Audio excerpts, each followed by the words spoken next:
Bonjour à tous, me revoilà pour la vidéo numéro 3. Je vous avais annoncé ce qu'on allait faire dans cette vidéo numéro 3 pour cet album. Je vous montre donc entre chacune des bandes de faux cuir, vous voyez, j'ai collé ma petite bande de papier de collection. Donc en fait, j'ai fait en sorte que ce soit entre les deux, on dirait les deux creux, hein, voilà. Et puis mes bandes faisaient 24 et demi, donc mon papier également 24 et demi. Alors j'ai fait 24,6 parce que parfois c'était un tout petit peu trop court, et donc du coup 24,6, et puis vous savez que quand on coupe il peut y avoir un petit jeu d'1 millimètre. Et là voilà mes 3 bandes, voilà ce que ça donne. Et donc après on va venir travailler, ce sera la vidéo numéro 4.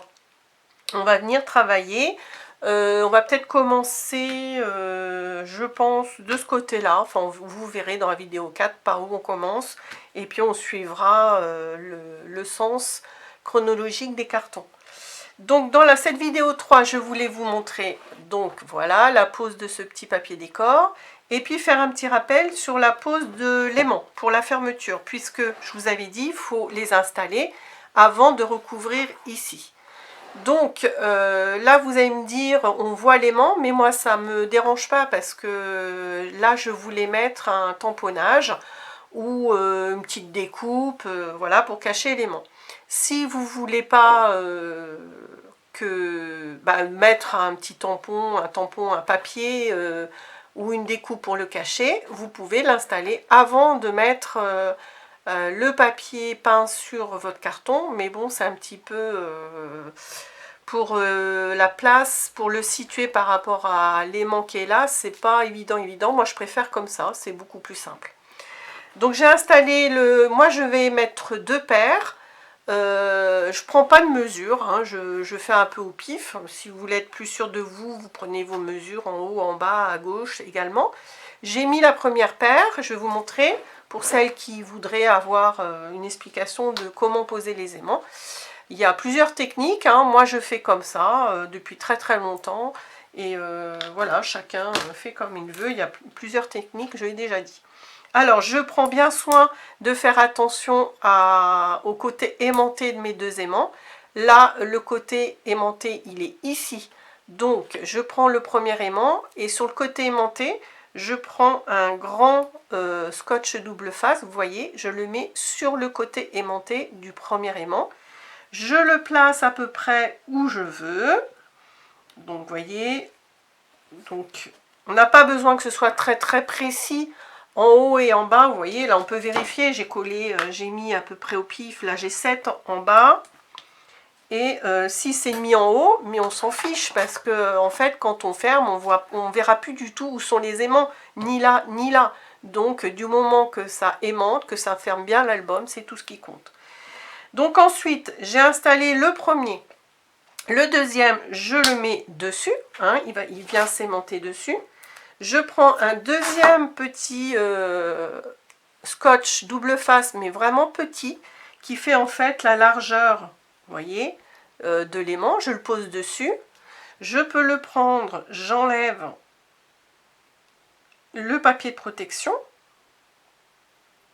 Si j'y arrive, avec des ongles, ça va. Vous voyez, j'ai le petit papier, le scotch. Moi, je prends du scotch très fort, hein. Voilà, celui-ci. Je le remets en place et après j'installe. Moi j'ai fait attention à bien prendre mon, voilà, comme je voulais qu'il soit au moment de la fermeture, voilà. Et comme j'ai un papier, voilà, au final vous voyez c'est super bien installé. J'ai pas fait exprès, je voulais vous montrer ça, j'ai pas fait du tout exprès, mais regardez un petit peu comme ça tombe pile poil mon motif à la fermeture de l'album. Je vous assure, j'ai pas fait exprès, j'ai collé mes cartons sur le derrière du papier peint et j'ai pas fait du tout attention et ça tombe pile poil. J'aurais calculé, ça aurait pas tombé mieux, comme on dit. Donc vous voyez, voilà, je sens bien que mes 2 aimants, voilà, ils fonctionnent bien. Regardez, toc, hein. Donc là, ça peut s'ouvrir un petit peu parce que j'ai rien dans mon album. Mais quand on va faire toutes mes interactions, moi au final, je veux que ce soit comme ça. C'est-à-dire que là, je vais avoir plein d'interactions sur ce carton-là, sur celui-là en face. Et puis là, vous voyez, j'ai au final, j'ai 1,5 cm. Donc, je vais faire aussi plein d'interactions sur ce carton-là au fond. Voilà, je pense que vous vous rendez compte un petit peu de ce que ça va devenir. Donc, bah voilà, mes aimants, hop, vous voyez, ça se ferme très très bien.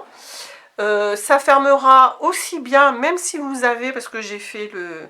Vous voyez là, mes deux aimants, ils sont un petit peu en biais, mais on s'en fiche parce que ce sera caché.